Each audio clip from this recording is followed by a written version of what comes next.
Karibu sana katika kipindi kingine hapa na tunaendelea kuangalia kikao cha Nisia, na katika kipindi cha leo na kinachofuata tutaangalia mambo yaliyofanyika kabla ya kikao. Ni muhimu sana kwa sababu kuna madai kwa watu kuhusu yale ambayo yalipangwa na yalikuwa yanafanyika katika hiyo kikao ambayo yalikuwa yameshafanyika, na ndio tunaangalia mambo kama hayo.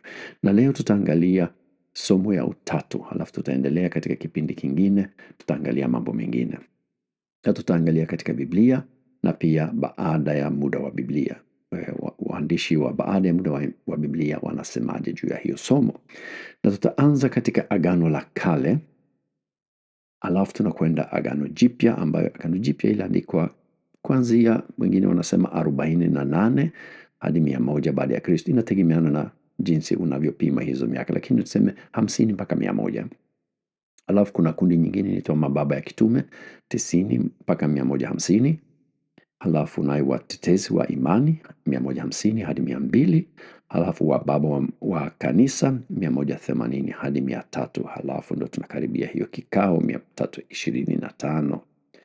Halafu tutaongea kidogo juu ya mvutano katika kanisa. Tunahitaji kuiona hiyo pia, kwa sababu hiyo itatusaidia kufahamu kwa nini kikao iliitishwa, na ndio tutaelezea pia sababu ya kuitisha hiyo kikao cha Nisia 325.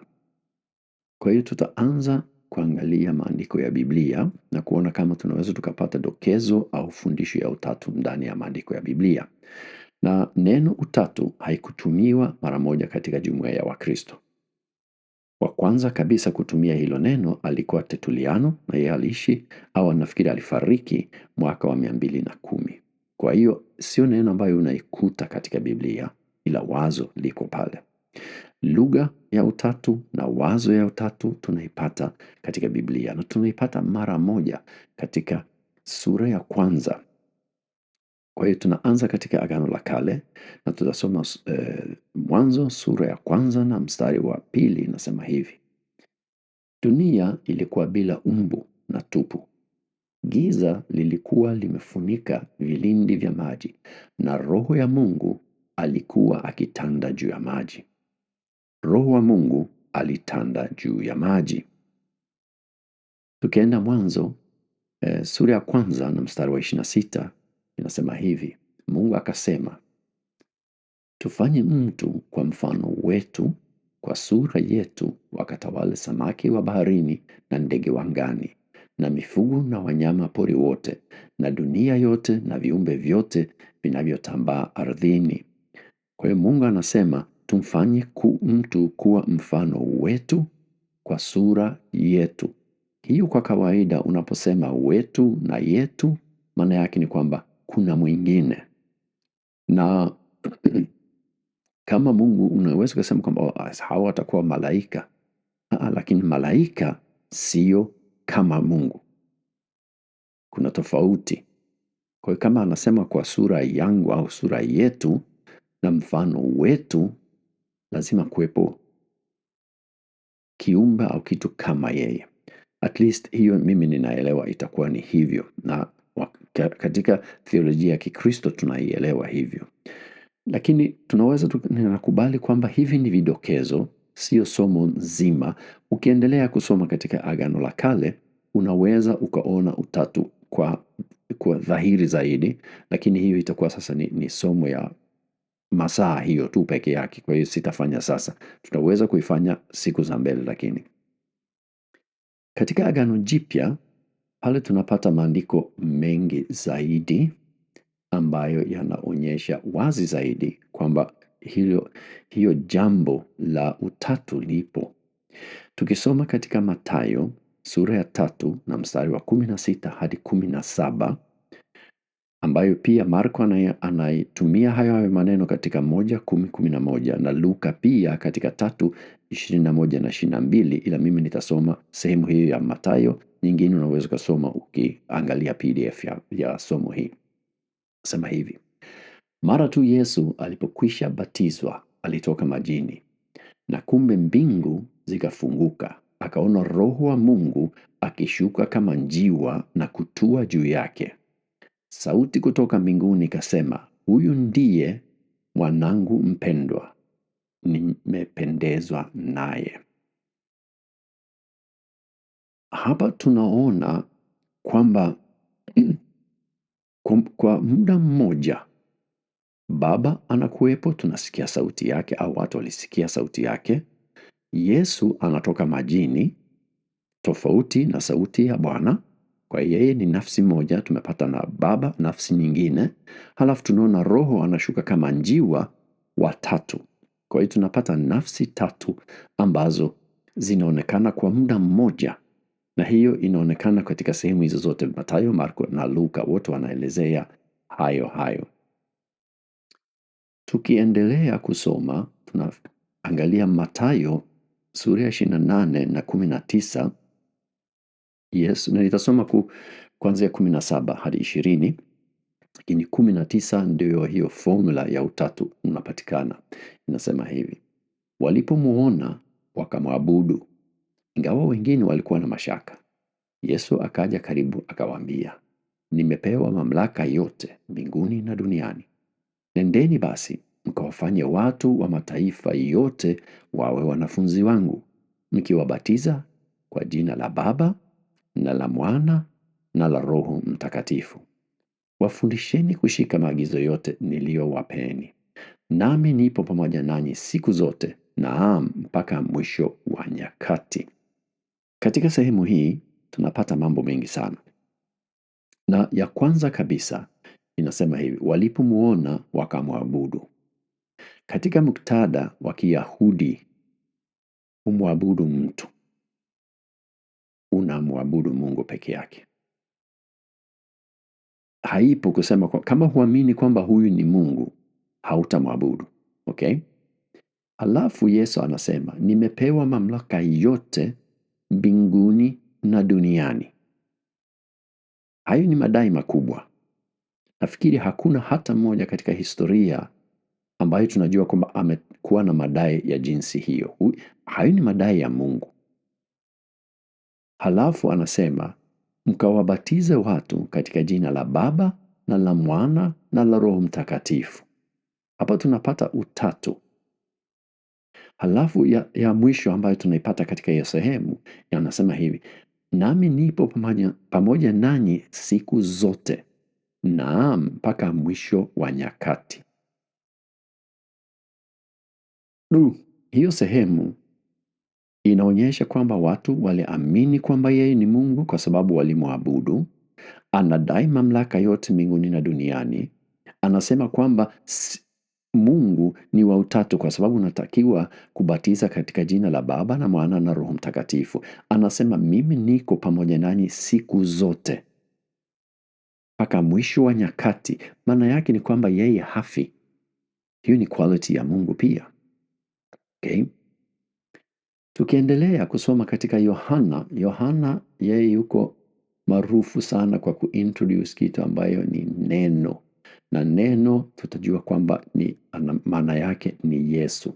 Yohana sura ya kwanza na mstari wa kwanza hadi wa 3, alafu tutakwenda kusoma katika sura hii ya kwanza mstari wa 14 na 15, kusudi uone kwamba anamaanisha kwamba huyu neno ni Yesu.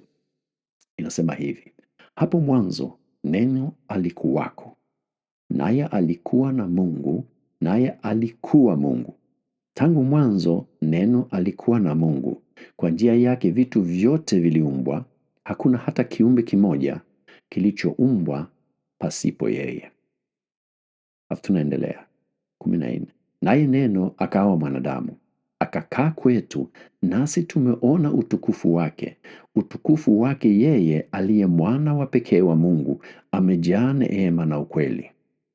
Yohana aliwaambia watu habari zake, akasema kwa sauti, huyu ndiye niliyemtaja wakati niliposema, anakuja mtu mmoja baada yangu ambaye ni mkuu kuliko mimi, maana alikuwako kabla mimi sijazaliwa.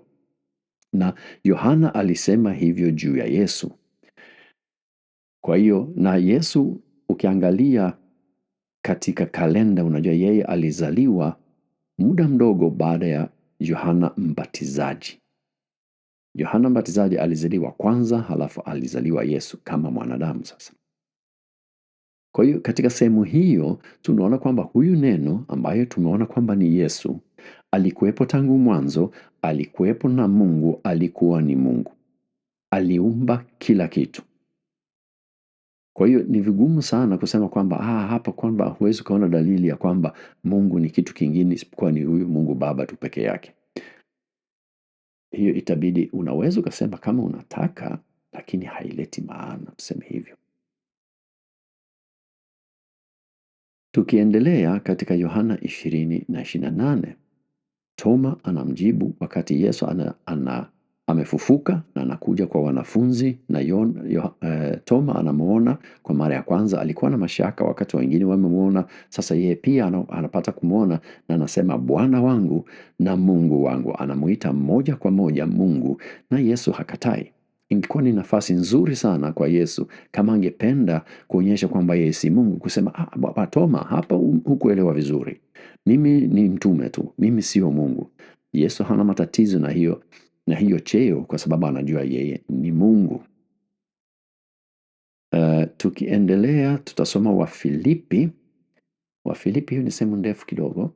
Ni sura ya 2 mstari wa 6 hadi 11. Inasema hivi. Yeye kwa asili alikuwa daima Mungu, huyu ni Yesu, lakini hakufikiri kwamba kule kwa sawa na Mungu ni kitu cha kung'ang'ania kwa nguvu, bali kwa hiari yake mwenyewe aliachilia hayo yote, akajitwalia hali ya mtumishi, akawa sawa na mwanadamu, akaonekana kama wanadamu. Alijinyenyekesha na kutii mpaka kufa, hata kufa msalabani. Kwa sababu hiyo, Mungu alimkweza juu kabisa, akampa jina lililo kuu kuliko majina yote, ili kwa heshima ya jina la Yesu viumbe vyote mbinguni, duniani na kuzimuni vipige magoti mbele yake, na kila mtu akiri kwamba Yesu Kristo ni Bwana, kwa utukufu wa Mungu Baba. Yeye Yesu ni Mungu daima, tunaambiwa katika Wafilipi. Halafu tukienda sura ya 14 na mstari wa 15 kama hadi 31. Sitaisoma hiyo sehemu, lakini inaongea juu ya Roho wa Mungu kuletwa samahani, kuletwa na Baba, na katika 14 na 26 inasema hivi.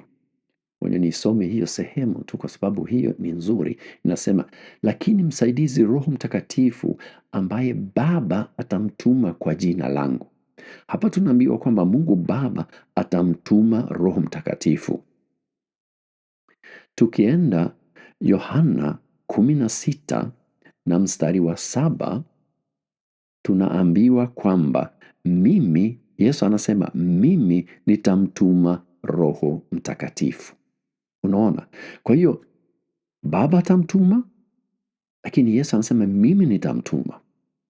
Inaonekana kwamba Baba na yeye kwa namna fulani ni kitu kimoja, lakini pia tumeona kwamba kuna nafsi mbili hapo, kwa sababu katika ubatizo wote wawili walidhihirika kwa nafsi mbili. Unaona?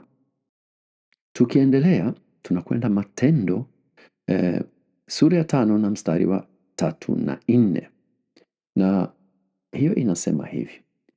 Basi Petro akamuuliza Anania. Anania alikuwa ni mtu ambaye ameuza eneo, halafu tuseme mtindo ulikuwa katika kanisa kwamba ukiuza kitu unakuja na zile fedha unawakabidhi watu, halafu wanaigawa katika jumuiya, au tuseme kulikuwepo watu walifanya hivyo, na Anania alipenda kuonekana kama vile mtu mtoaji, lakini huku alisema kwamba nimeleta vyote, lakini alikuwa amebanishia kiasi.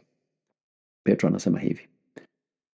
Basi Petro akamuuliza, Anania, mbona shetani amekuingia moyo wako na kukufanya umdanganye Roho Mtakatifu kwa kujiwekea sehemu ya fedha ulizopata kutokana na lile shamba?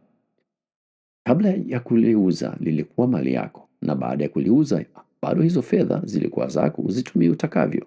Kwa nini basi uliamua moyoni mwako kufanya jambo la namna hii?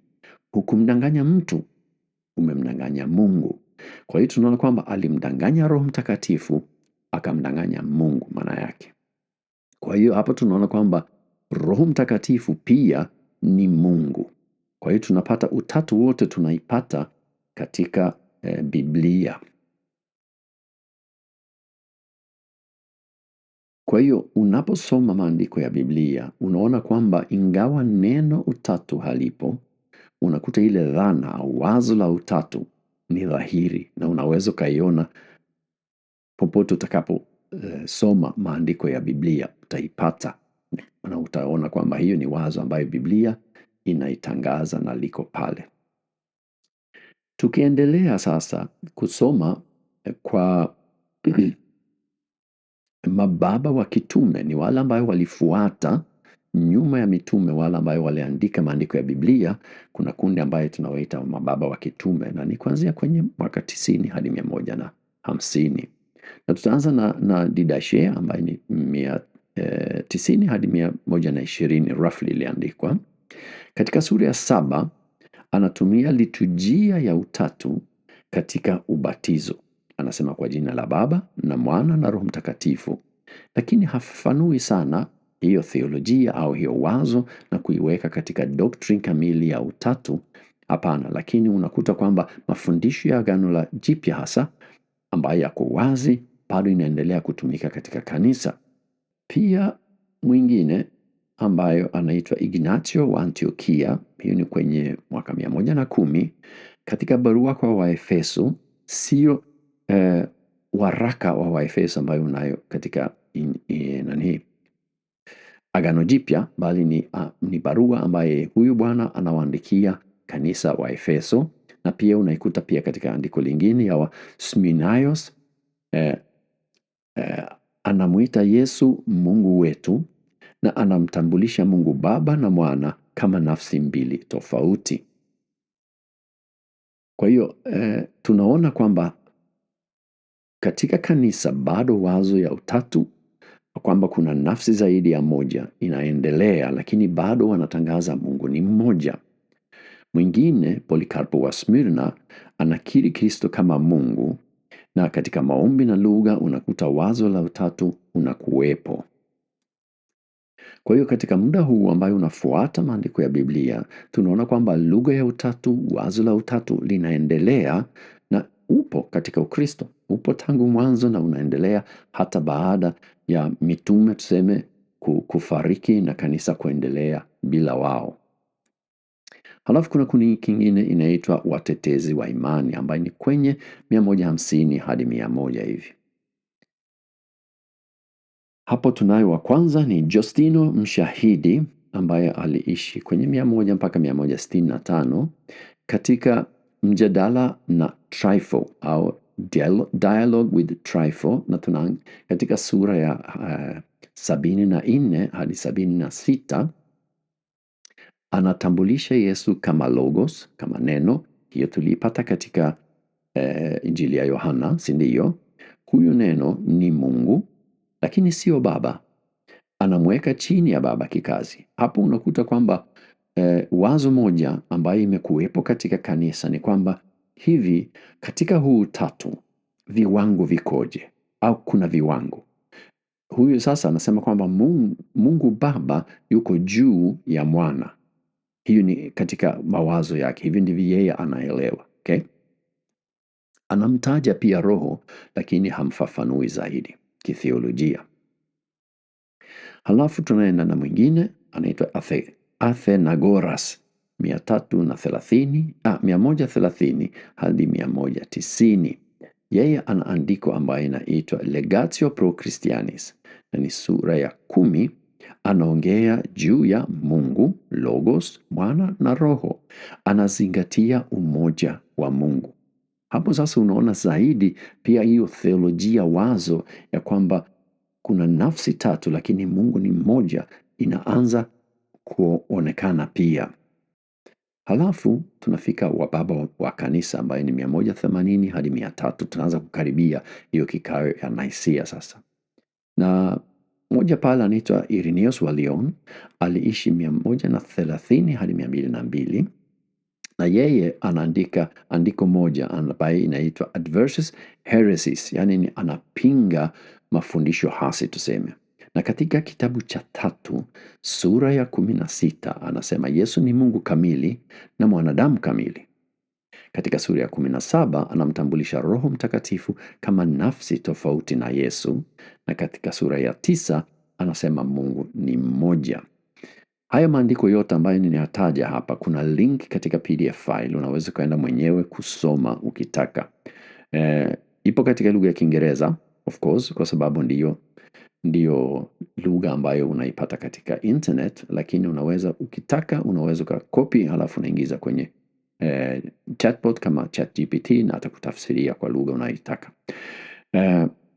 Katika kitabu cha 5 na sura ya 18 na 19 anamtambulisha Baba, Mwana na Roho, anasisitiza kuwa Mungu ni mmoja. Unaona hapa. Kwa hiyo utatu unaonekana na pia anasisitiza kwamba Mungu ni mmoja. Tukiendelea na wababa wa makanisa tunampata yule Tertuliano. Unakumbuka katika mwanzo wa kipindi nilisema kwamba wa kwanza wa kutaja utatu ni huyu, na yeye aliishi kwenye 160 hadi 220. Huyu ni wa kwanza wa kutumia neno la utatu au Trinitas, na katika andiko lake moja ambaye inaitwa Adversus Praxean anaongea juu ya Mungu Baba, Mungu Mwana na Roho Mtakatifu.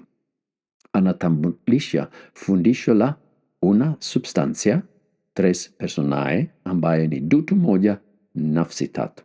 Hapo sasa unaipata hiyo utatu. Tumeiona katika maandiko yaliyotangulia na katika mawazo moja kuanzia kama dokezo toka kitabu cha Mwanzo ya Biblia, lakini hasa zaidi kwenye Agano Jipya tunaiona zaidi, na katika hao mababa ambao wamemtangulia huyu bado tunaona wazo linaendelea, lakini hapo sasa tunapata ile tamko ya utatu.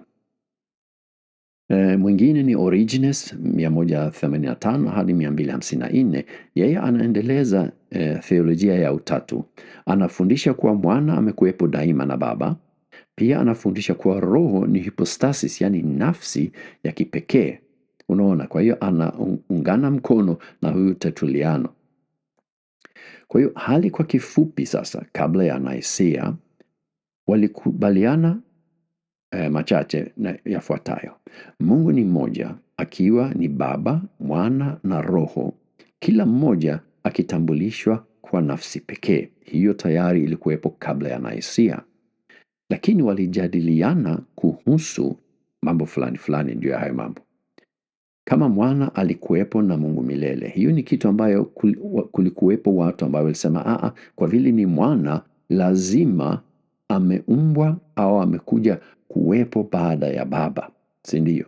Na katika akili zetu kawaida tutasema hiyo inaleta maana. Lakini walio wengi kama tulivyoona hapa wanasema kwamba amekuwepo milele, ni Mungu, na sifa moja ya Mungu ni kwamba amekuwepo milele. Kwa hiyo pia mwana amekuwepo milele. Uhusiano ya Mungu Baba, Mwana na Roho, kama kuna viwango, hiyo pia ilikuwa inajadiliwa. Okay, kwa hiyo kwa vile hayo mambo yalikuwa yakijadiliwa, kulikuwepo mvutano katika kanisa. Baadhi ya watu wanasema hivi, wengine wanaamini hivi.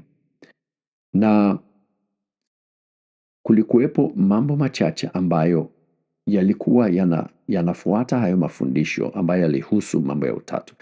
Fundisho moja ilikuwa ni modalism, au kikundi kimoja ilikuwa ni modalism. Na fundisho hiyo ni kwamba wanasema Mungu ni mmoja, lakini anajidhihirisha kwa namna mbalimbali.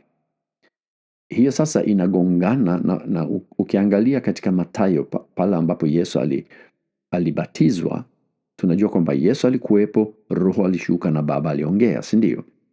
Lakini hao wanasema ni mmoja, lakini anadhihirika kama aidha kama mwana au Baba au Roho, lakini ni mmoja, nafsi ni moja. Kwa hiyo ni namna tatu tu ambaye anaonekana. Hiyo ilikuwa ni fundisho moja. Kuna nyingine ambaye tunaita ni subordinationism. Neno ngumu kwa Kiingereza hiyo, lakini kwa kifupi ni kwamba kuna viwango katika huyu Mungu. Kuna aliye mkuu, halafu ambayo wako chini yake, kuna viwango. Kwa hiyo ilikuwa ni mmoja. Halafu kulikuwepo nyingine ambayo ilikuwa ni Arianism, inayodai kwamba Mungu alimuumba Yesu na kwamba Yesu hayuko sawa na Bwana. Ni kwamba ameumbwa katika historia. Kwa hiyo yeye si wa milele, unaona. Hayo mambo yalikuwa yapo na yalikuwa yanajadiliwa katika kanisa kati ya viongozi wa kanisa. Hiyo ikaleta hiyo sababu sasa ya kuitisha kikao. Na kama umesubiri kupata kumsikia juu ya Constantine, hapo sasa ndiyo yeye alikuwa ni Kaisari wakati huo. Kwa hiyo makundi ya Wakristo kuchepuka na kuanza, au askofu fulani kuanza kuleta fundisho moja ambayo wengine hawakukubaliana nao, ilileta mapingamizi kati ya makanisa na mijadala kati ya makanisa. Hiyo ilimfanya Kaisari Constantine kuogopa kwamba ikiendelea inawezekana ikaleta hata vita ndani ya taifa yake, kwa sababu watu kama hawakubaliani mara wana tabia ya kuanza kupigana vita, si ndio?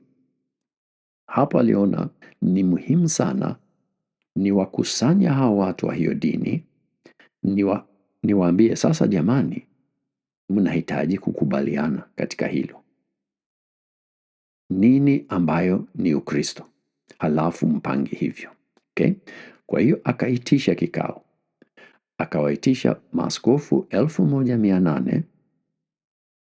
Baadhi yao waliokuja wanasema ni yapata 318.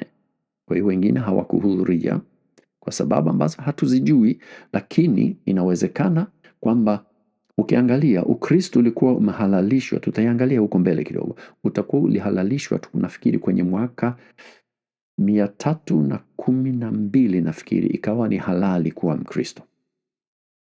Kabla hapo kama wewe ni Mkristo si halali.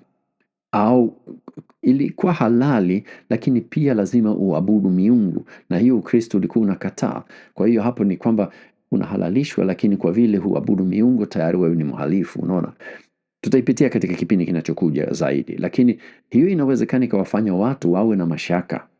Wakasema, anatuitisha, anataka kutuua labda, kwa sababu Wakristo walikuwa wanauawa kwa ajili ya imani yao. Inawezekana hiyo ni sababu. Usafiri pia wakati huu tunajua kwamba haukuwa mwepesi.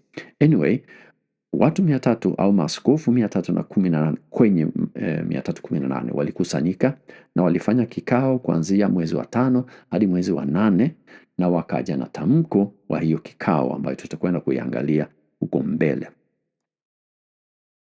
Okay, tunapoendelea tutaangalia swala ya Ukristo na Jumapili, kwa sababu hiyo ni kitu ambayo pia wanasema ilipangwa Nicaea.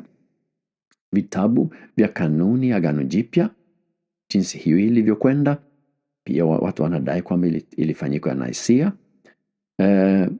Halafu Ukristo kutoka kuwa kitu haramu au kama kikundi ndani ya Uyahudi, halafu ikawa haramu, mwisho ikawa halali. Hiyo process tutaiangalia kidogo. Kwa hiyo ni katika kipindi kinachokuja.